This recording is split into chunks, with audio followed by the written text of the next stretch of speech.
The massive crystal dome of the Galactic Council chamber buzzed with the voices of 100 different species. Representatives from across the galaxy sat in floating pods that moved slowly around the central speaking platform. Each pod was designed for its occupants' biology, some filled with water for aquatic species, others with thick atmosphere for gas-breathing aliens, and many with the standard oxygen mix that most species preferred. Admiral Vexithala of the Zephyrian Empire stood at the center platform, his tall blue form commanding attention. His forearms gestured dramatically as he spoke, his voice echoing through the translation systems that turned his words into dozens of languages. "Fellow council members," Vexithala announced, his tone dripping with confidence. "I bring news of a minor curiosity in the Outer Rim territories. Our deep space sensors have detected a small group of vessels approaching the Kepler 442 system." A holographic display materialized above the platform, showing a star map with 12 tiny dots moving slowly toward a yellow star. The dots were so small they were barely visible against the vast space around them. 12 ships, Vexithala continued with a dismissive wave of one hand, each no larger than our standard escape pods. Our analysis suggests primitive construction, possibly refugee vessels from some failed colony. The Aquilan representative, a bird-like creature with silver feathers, leaned forward in her water-filled pod. "Have you attempted communication with these vessels?" Vexithala's mandibles clicked in what passed for laughter among his species. "Communication? Honored Creole, these ships barely register on our sensors. Their energy signatures are so weak we initially mistook them for space debris. What could such primitives possibly have to say that would interest the Galactic Council?" Murmurs of agreement rippled through the chamber. The hegemony delegate, a massive insectoid creature, buzzed his approval. "The Admiral speaks wisdom. The Outer Rim territories are often traveled by desperate refugees seeking new homes. These vessels pose no threat to any established civilization. But they are heading for Kepler 442, pointed out the representative from the Stellar Federation, her translator rendering her melodic tones into standard Galactic. "That system has been under territorial dispute for 3 cycles. Perhaps we should investigate their intentions." This suggestion brought outright laughter from several delegates. The Zephyrian Admiral's chest swelled with amusement. "Investigate? Look at them." The holographic display zoomed in on the approaching ships, revealing sleek but tiny vessels that looked more like personal transports than military craft. "My smallest patrol ship could destroy their entire fleet without powering up its main weapons." The Draconian Collective's representative, a scaled humanoid with glowing red eyes, hissed his agreement. "These insects dare to claim territory that great civilizations dispute? It is almost insulting that we waste time discussing them." The chamber filled with various sounds of alien laughter, clicks, buzzes, trills, and roars that the translation system rendered into amusement for all to understand. Even species that were usually enemies found common ground in mocking the approaching vessels. "Perhaps," suggested a delegate from the outer colonies, his voice barely audible over the laughter, "we should consider that appearances can be deceiving. The galaxy has seen small forces achieve unexpected victories before." This comment only increased the amusement. Vexithala's 4 eyes gleamed with condescending humor. "Honored colleague, I appreciate your caution, but let us apply logic to this situation. These 12 vessels combined have less mass than a single Zephyrian corvette. Their energy output is so minimal our sensors required significant amplification just to detect them. What possible threat could they represent?" The holographic display updated to show comparative sizes. The human ships appeared as tiny specks next to the silhouettes of various Council fleet vessels. The largest Zephyrian dreadnought was shown to be nearly 1,000 times more massive than the biggest of the approaching ships. Furthermore, Vexithala continued, warming to his subject, "Preliminary analysis of their construction suggests technology at least 2 centuries behind current galactic standards. No energy shields, no visible weapon systems, no advanced propulsion signatures. They move through space like ancient chemical rockets, leaving heat trails that any child could track." The Crystalline Consortium's representative, a being of living mineral who communicated through light patterns, flashed colors that translated as deep amusement. "Are we certain these are even warships? They appear more suitable for transporting cargo or passengers than engaging in combat." "Exactly my point," Vexithala declared triumphantly. "These are clearly refugee vessels, possibly carrying survivors from some failed colony world." The galaxy is full of such desperate groups, seeking new homes after their primitive societies collapse under the weight of their own limitations. The discussion continued for several more minutes, with delegates sharing stories of similar encounters with primitive species. Most tales ended the same way, with the primitives either surrendering immediately or being easily destroyed by vastly superior council forces. What none of the delegates knew, as they laughed and dismissed the approaching fleet, was that their sensor readings were entirely wrong. The ships they detected were real, but they represented only the smallest fraction of what was actually approaching the Kepler 442 system. The beings aboard those vessels possessed technology so advanced that it made their ships invisible to conventional sensors, allowing them to hide fleets within fleets and compress vast armadas into spaces that appeared empty. The species flying those ships had once been known to the galaxy, but that was 50 years ago, before their home system had gone dark and they had disappeared from galactic civilization. The Council had assumed they were extinct, just another failed species that couldn't compete in the harsh reality of galactic politics. They called themselves humans, and their small fleet carried technology that would have terrified the Council delegates if they had been capable of detecting it. But for now, the galaxy's most powerful civilization saw only what the humans wanted them to see: 12 small, harmless vessels approaching a disputed star system. As the council session continued, Vexathala began making plans to intercept the refugee fleet. It would be a simple matter, he thought, to either capture or destroy such primitive vessels. Perhaps he would even broadcast the encounter to demonstrate Zephyrian superiority to the other council members. The Admiral had no way of knowing that this decision would change the balance of power in the galaxy forever. In his arrogance, he was about to awaken something that had been sleeping in the darkness between stars, something that had spent decades preparing for exactly this moment. The human fleet continued its approach toward Kepler 442, maintaining course and speed as if unaware of the massive forces gathering to intercept them. But appearances, as one wise delegate had noted, could indeed be deceiving. The humans knew exactly what waited for them, and they were ready. Captain Zorvac of the Zephyrian heavy cruiser Dominion's Fist stared at the tactical display with barely concealed boredom. His ship, a massive vessel capable of reducing planets to molten slag, hung in space at the edge of the Kepler 442 system like a predator waiting for prey. The irony of using such overwhelming firepower against 12 tiny ships was not lost on him. "Status report," Zorvac commanded, his voice echoing through the bridge where dozens of Zephyrian officers worked at their stations. The bridge itself was a monument to Zephyrian engineering, a vast space filled with holographic displays and control surfaces that could manage a fleet of smaller vessels. The primitive vessels maintained their current course and speed, reported his tactical officer, Lieutenant Kexmar. They will enter the system's outer boundary in approximately 6 standard hours. No change in their energy signatures or formation. Zorvac's mandibles clicked in annoyance.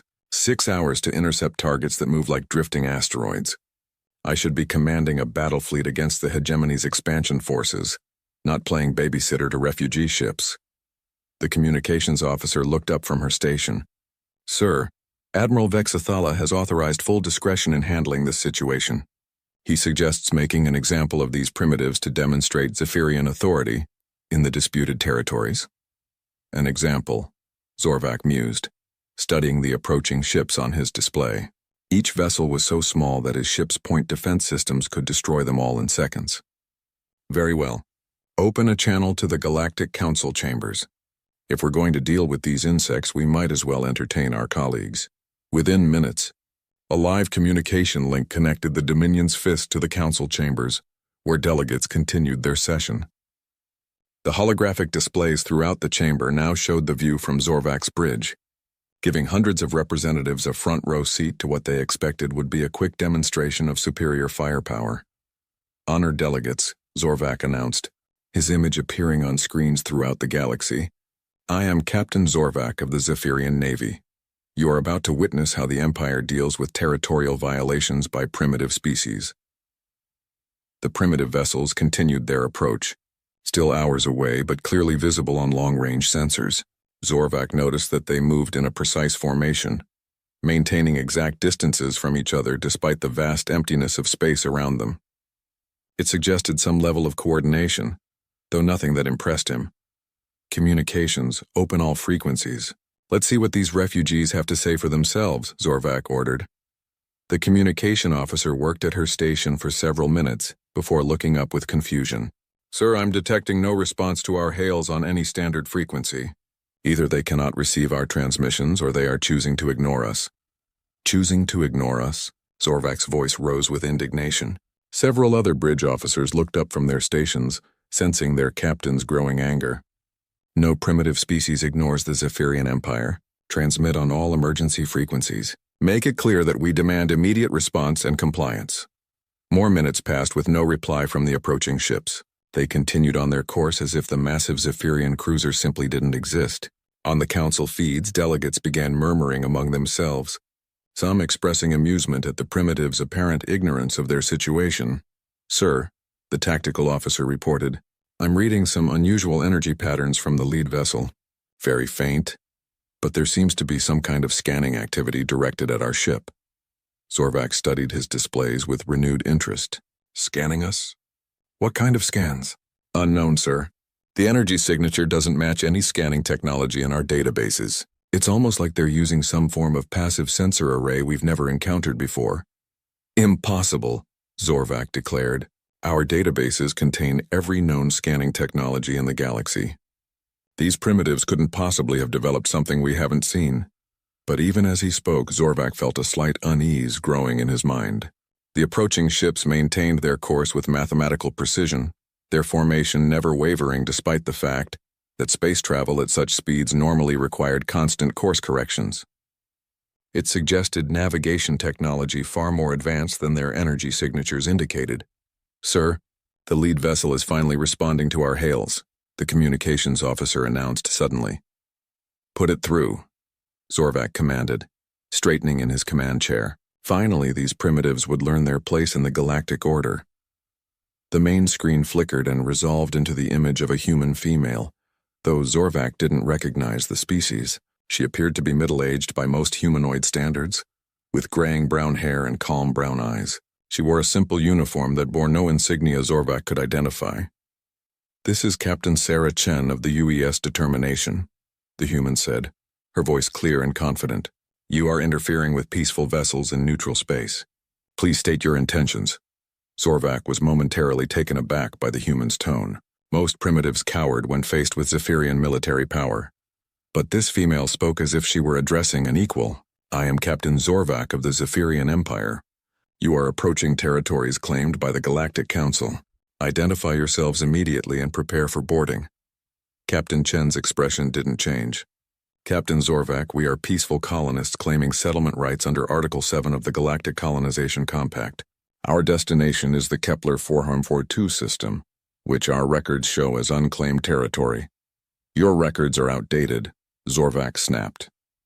That system is under dispute by recognized galactic powers. You will alter course immediately or face the consequences. For the first time, Captain Chen's calm expression shifted slightly. Not with fear, as Zorvac expected, but with what looked almost like pity. Captain, I need to inform you that you are targeting civilian vessels under the protection of the Human Defense Fleet. I strongly advise against any aggressive action. Zorvac's mandibles clicked with laughter, echoed by similar sounds from his bridge crew. Through the council feeds, he could hear delegates across the galaxy expressing amusement at the human's bold words. Human Defense Fleet? Zorvac asked mockingly. You mean your 12 tiny ships? Captain Chen, my vessel alone could destroy your entire fleet without charging its main weapons. You are hardly in a position to make threats. I'm not making threats, Captain, Chen replied quietly. I'm giving you information. What you do with that information is your choice. Something in her tone made Zorvac pause. Despite facing impossible odds, this human showed no fear, no desperation, no anger. She spoke with the calm confidence of someone who held all the advantages in a negotiation. It was impossible, given the situation, but there it was. Sir, his tactical officer said suddenly, I'm detecting some kind of energy fluctuation in the space around the human vessels. Very faint, but it's there. What kind of fluctuation? Zorvac demanded, his attention snapping back to his displays. Unknown, sir. It's almost like space itself is vibrating around their ships. But that's impossible. Zorvac stared at the tactical display, watching the 12 tiny human ships continue their approach. Something was wrong here. Something his sensors couldn't quite detect. But what could 12 primitive vessels possibly do against the might of the Zephyrian Empire? He was about to find out. Captain Zorvac had grown tired of the humans' confident attitude. Despite facing a ship that outmassed her entire fleet by several thousand times, Captain Chen continued to speak, as if she held some kind of advantage. It was time to remind these primitives of their place in the galactic order. "Weapons, officer," Zorvac commanded, his voice carrying across the bridge of the Dominion's fist. "Prepare a warning shot. Target the space directly in front of the lead human vessel. Minimum power setting." "Yes, sir," came the immediate response. Forward pulse cannon charged and ready. Through the communication link that still connected his ship to the Galactic Council chambers, Zorvac could hear the excited murmurs of delegates watching the confrontation. Some species were placing bets on how quickly the human ships would surrender once they witnessed Zephyrian firepower. "Captain Chen," Zorvac announced, his image still appearing on screens throughout the galaxy. "You have 10 seconds to alter course and prepare for boarding.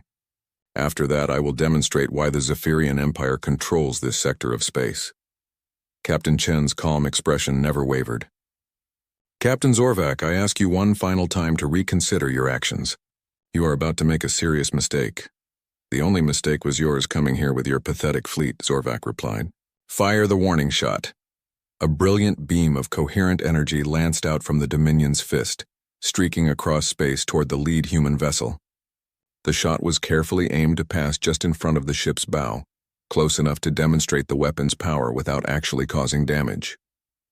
It was a standard intimidation tactic that had worked on countless primitive species throughout the galaxy. But something impossible happened. Instead of passing harmlessly through empty space, the energy beam struck something solid. For just a moment, geometric patterns of light flared to life around all 12 human vessels, revealing the outline of some kind of massive energy barrier that encompassed the entire fleet. The patterns were unlike anything in Zephyrian databases. Complex mathematical designs that seemed to bend and twist through dimensions that shouldn't exist. What in the void was that? Zorvac demanded, staring at his tactical displays in shock. "Sir, I'm detecting massive energy readings from the human fleet," his tactical officer reported, his voice filled with confusion. "But that's impossible. Our sensors show their power output as minimal." The energy patterns around the human ships faded as quickly as they had appeared, leaving space looking exactly as it had before. But now Zorvac knew that something was hiding out there, something his most advanced sensors couldn't detect. "Could our sensors be malfunctioning?" Zorvac asked, though he knew the answer. "Zephyrian technology was the most reliable in the galaxy. All systems are operating within normal parameters, sir," the tactical officer confirmed. "But whatever just happened, it's beyond our current understanding." Through the communication link to the council chambers, Zorvac could hear that the laughter and casual conversation had stopped. Delegates across the galaxy had just witnessed something that challenged their understanding of physics and technology. The tiny human fleet had just demonstrated capabilities that seemed impossible. Captain Chen's image still filled the main screen, and now Zorvac noticed something he had missed before. Behind her, he could see other humans working at stations that looked far more advanced than anything his sensors had detected on their ships. The technology visible in the background didn't match the primitive energy signatures his instruments were reading. "Captain Zorvac," Chen said, her voice still calm but now carrying an edge of authority, "you have just targeted civilian vessels under the protection of the Human Defense Fleet. This constitutes an act of aggression under galactic law. I am required to inform you that defensive measures are now authorized." "Defensive measures?" Zorvac's voice cracked slightly. "You have 12 ships against my heavy cruiser. What defensive measures could you possibly—" His words were cut off as every sensor on the Dominion's fist began screaming warnings. Energy signatures were appearing throughout the Kepler 442 system, massive readings that dwarfed even his own ship's power output. But when he looked at the visual displays, space appeared empty, except for the 12 small human vessels. "Sir, I'm reading at least 50 major energy signatures scattered throughout the system," his tactical officer reported, his voice rising with panic. "Class 5 or higher, all of them. But there's nothing on visual sensors." "That's impossible," Zorvac said. But even as he spoke, he knew something fundamental had changed. Run full spectrum analysis. Check for cloaking technology, sensor ghosts, anything.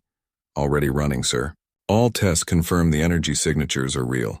We're surrounded by massive vessels, but they're somehow invisible to our visual sensors. Through the Council communication link, Zorvac could hear similar reports coming from other ships throughout the galaxy. The energy signatures were being detected by every sensor array in known space, but no one could actually see what was generating them. Captain Chen, Zorvac said, his voice now much more respectful.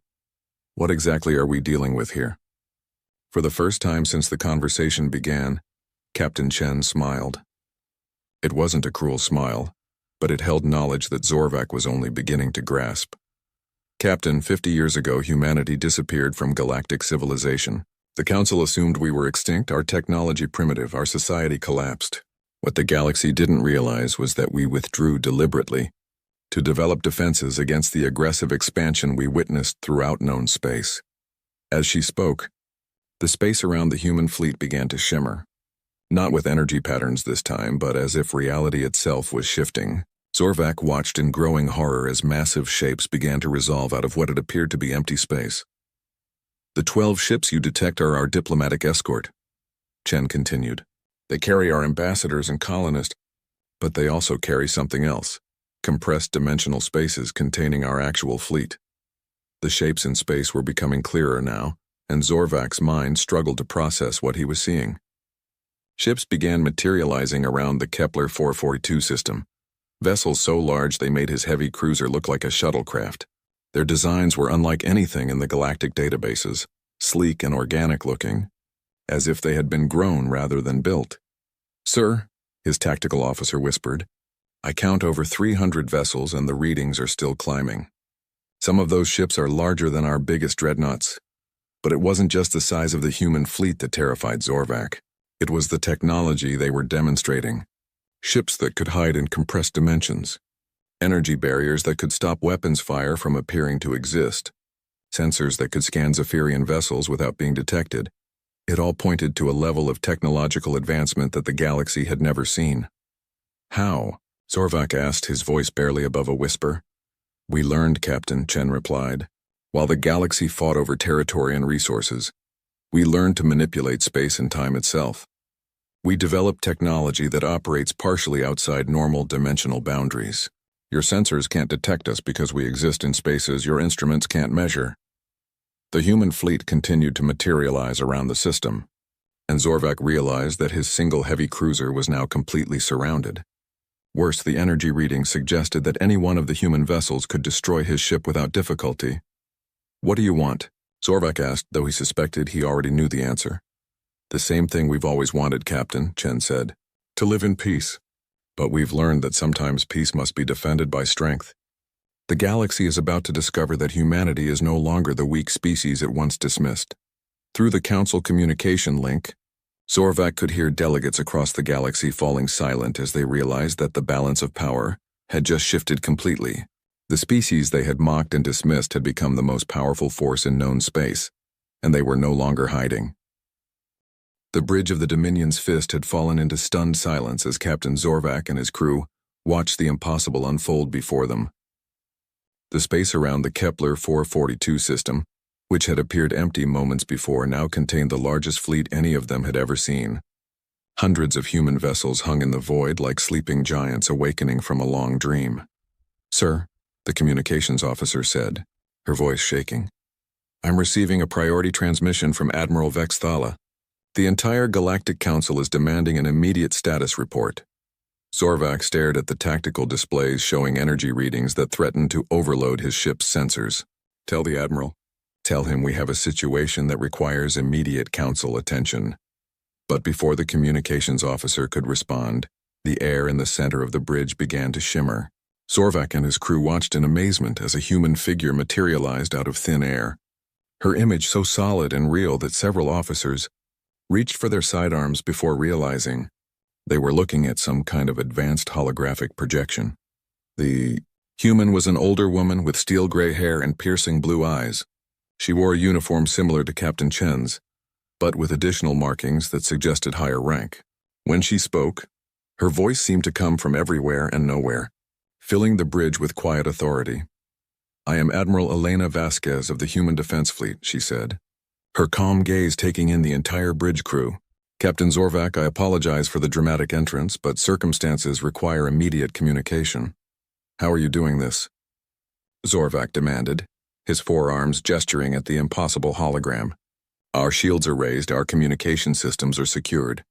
You shouldn't be able to project anything onto my bridge." Admiral Vasquez smiled with what might have been genuine sympathy.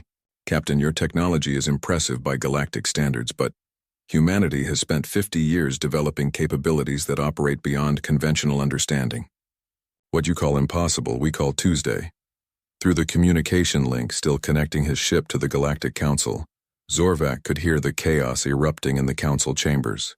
Delegates from dozens of species were shouting questions and demands, their voices creating a cacophony that the translation system struggled to manage.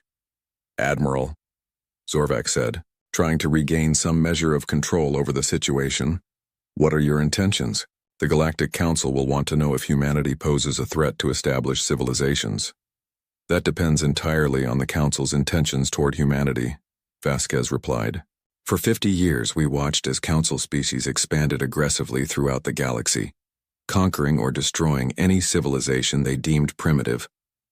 We decided that humanity would not suffer the same fate." As she spoke, the holographic display on Zorvac's bridge updated to show the full scope of the human fleet. Ships of every size and configuration filled the system, from small escort vessels to massive carriers that could house entire cities.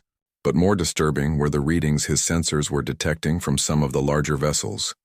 Energy signatures that suggested capabilities beyond anything in the galactic databases. "These ships," Zorvac said, studying the displays, "some of them are reading energy outputs comparable to small stars. How is that possible?" "We learned to harness forces that most species consider theoretical," Vasquez explained. "Zero-point energy, dimensional compression, quantum manipulation. Technologies that allow us to pack the power of a sun into spaces smaller than your shuttle bay." One of Zorvac's officers, a young lieutenant who had been monitoring the long-range sensors, looked up from his station with wide eyes. "Admiral, sir, I'm detecting similar energy signatures appearing throughout the galaxy. It's like human ships are materializing in every major system simultaneously." Vasquez nodded as if this was expected. "Captain Zorvac, what your officer is detecting is humanity's return to galactic civilization. For 50 years we've maintained a presence throughout known space, hidden and watching. Today we've decided to make ourselves known." The implications of her words hit Zorvac like a physical blow. If humanity had ships hidden throughout the galaxy, and if those ships possessed the kind of advanced technology he was witnessing, then the entire balance of galactic power had just shifted overnight. "But why reveal yourselves now?" Zorvac asked. "You could have remained hidden indefinitely." "Because the galaxy is changing, Captain," Vasquez replied, her expression growing serious. "Council expansion has reached the point where entire species are being eliminated or enslaved. We've watched civilizations that showed promise destroyed simply because they were different or inconvenient. Humanity has decided that this must stop." Through the Council communication link, Zorvac could hear that the chaos in the chambers had settled into stunned silence. The delegates were beginning to understand that they were witnessing something that would reshape galactic civilization. "What do you want from the Council?" Zorvac asked, though he suspected the answer would change everything. Admiral Vasquez's holographic form turned to face not just Zorvac, but the hidden cameras that were broadcasting to the Council chambers. When she spoke, her words were clearly intended for every delegate watching. "The Human Defense Fleet has 3 simple requirements," she said, her voice carrying the weight of absolute authority. "First, the immediate cessation of aggressive expansion against developing civilizations. Second, the establishment of protected zones where species can develop without interference. Third, the creation of new galactic laws that guarantee the rights of all sentient beings, not just those with the strongest fleets." "And if the Council refuses?" Zorvac asked, though he dreaded the answer. Vasquez's expression didn't change, but something in her eyes grew colder. "Captain, humanity spent 50 years developing not just defensive capabilities but offensive ones as well.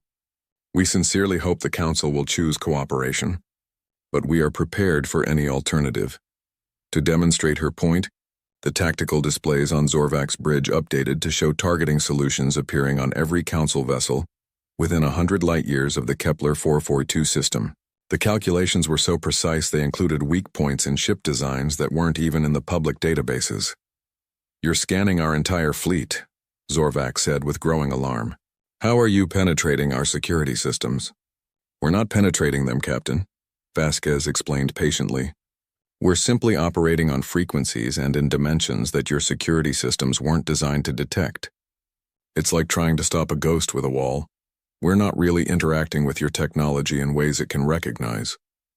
The magnitude of humanity's technological advantage was becoming clear.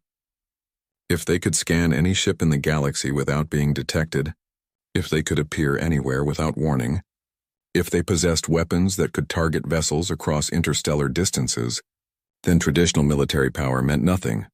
"Sir," Zorvak's tactical officer said quietly, "I'm reading massive energy buildups in the human fleet. Whatever they're preparing to do, it's going to be big." Admiral Vasquez nodded. "We're preparing to demonstrate our capabilities to the entire galaxy, Captain. Every species, every civilization, every government will understand exactly what humanity has become. After that demonstration, the Galactic Council will have a choice to make." "What kind of demonstration?" Zorvak asked, though he wasn't sure he wanted to know. Vasquez smiled, and for the first time since appearing on his bridge, she looked almost happy. "Captain, humanity is about to announce its return to galactic civilization, and we're going to make sure everyone is listening."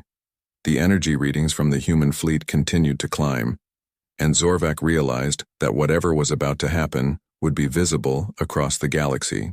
The species that had mocked humanity's tiny fleet was about to show the universe exactly what they had become during their 50 years in the shadows. The demonstration was about to begin. Admiral Elena Vasquez's holographic form stood motionless on the bridge of the Dominion's fist for several long moments, her attention focused on something beyond the physical space around her.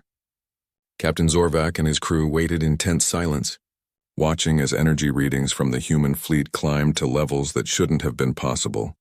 "Captain Zorvak," Vasquez said finally, "in approximately 30 seconds humanity will address the Galactic Council directly.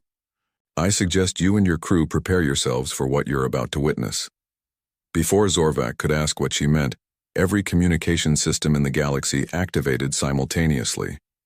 From the Galactic Council chambers to the smallest outpost on the rim worlds, every screen, every holographic display, every communication device suddenly showed the same image. Admiral Vasquez standing in what appeared to be the command center of a human vessel. "Citizens of the galaxy," Vasquez began, her voice reaching every corner of known space. "I am Admiral Elena Vasquez of the Human Defense Fleet. 50 years ago, humanity withdrew from galactic civilization. Today we return." On his bridge, Zorvak watched his communications officer frantically trying to regain control of their systems. "Sir, they've somehow overridden every communication network in the galaxy. I can't cut the transmission." "Don't bother trying," Vasquez said, apparently hearing the officer's report despite the fact that her hologram should have been a one-way projection. "Our message will reach every sentient being in known space, regardless of any attempts at interference." Through the feeds from the Galactic Council chambers, Zorvak could see delegates from hundreds of species staring in shock at their displays. The most powerful civilizations in the galaxy had just discovered that their communication networks could be controlled by an outside force, and the implications were staggering. "For 5 decades, Vasquez continued, humanity has watched as aggressive species expanded throughout the galaxy, destroying or enslaving any civilization they encountered. We have witnessed the extinction of promising societies, the subjugation of peaceful peoples, and the transformation of exploration into conquest. This ends today." As she spoke, the tactical displays throughout the galaxy began updating to show the true scope of humanity's return. Ships materialized in every major system, revealing that the human fleet was not concentrated in one location, but distributed throughout known space. Thousands of vessels appeared where moments before there had been empty space. "Sir," Zorvak's tactical officer whispered, "our deep space sensors are detecting human ships in every council system. They're everywhere." The demonstration was unlike anything the galaxy had ever seen. Human vessels appeared not just in space but in impossible locations. Inside asteroid fields where no ship should have been able to navigate. Within the coronas of stars where the radiation should have destroyed any known technology. Even in the space between galaxies where the distances should have made travel impossible. The technology you are witnessing represents 50 years of dedicated development, Vasquez explained to her galaxy-wide audience. Humanity has learned to manipulate space and time, to compress dimensions, to operate in frequencies beyond conventional detection. We have become something new. In the Galactic Council chambers, the chaos was beginning to subside as delegates realized the magnitude of what they were facing.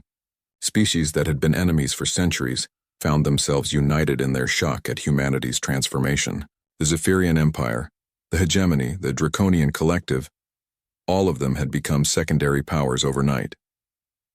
But power, Vasquez continued, must be balanced with responsibility. Humanity does not seek conquest or domination.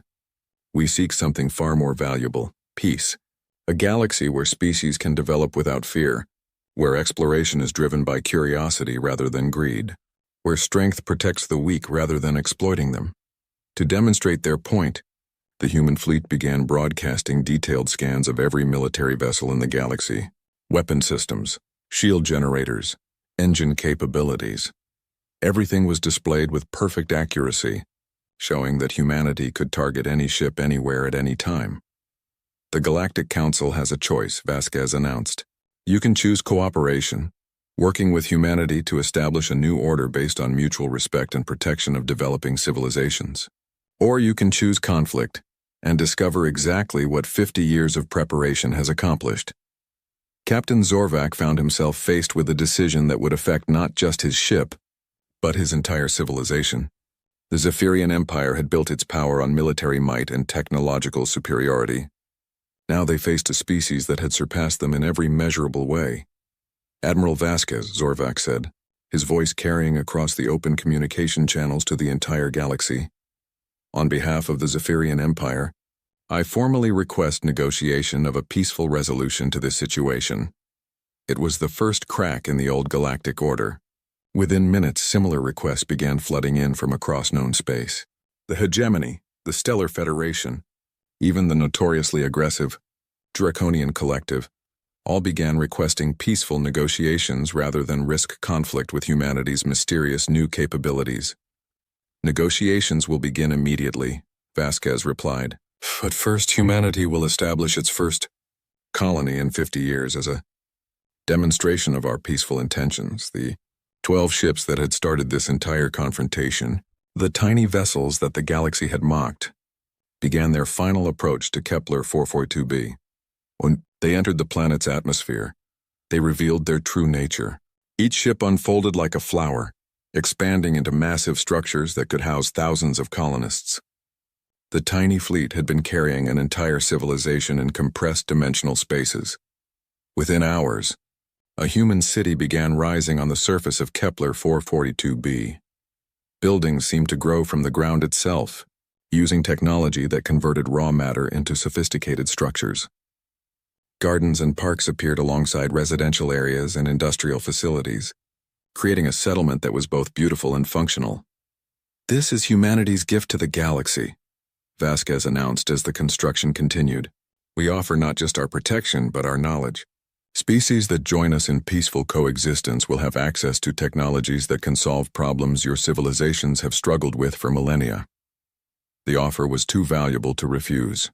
Within days, delegations from across the galaxy began arriving at Kepler 442 to establish formal diplomatic relations with humanity.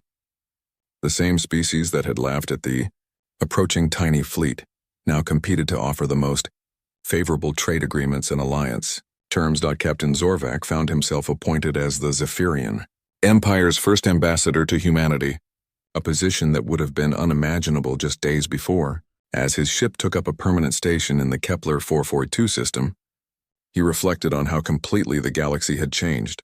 The human colony continued to grow, becoming a beacon for species that had suffered under the old galactic order.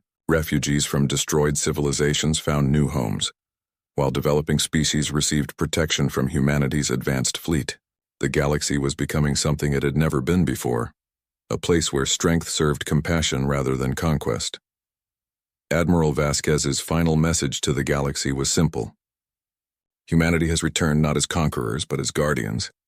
We invite all species to join us in building a galaxy worthy of the countless civilizations it contains. As the transmission ended and normal communications resumed throughout known space, Captain Zorvac realized that his crew would have an incredible story to tell. They had been present at the moment when the galaxy discovered that the species they had dismissed, as extinct, had become its most powerful protector. The tiny fleet that had approached Kepler 442 had indeed been tiny, but it had carried with it the future of galactic civilization, and that future belonged to humanity.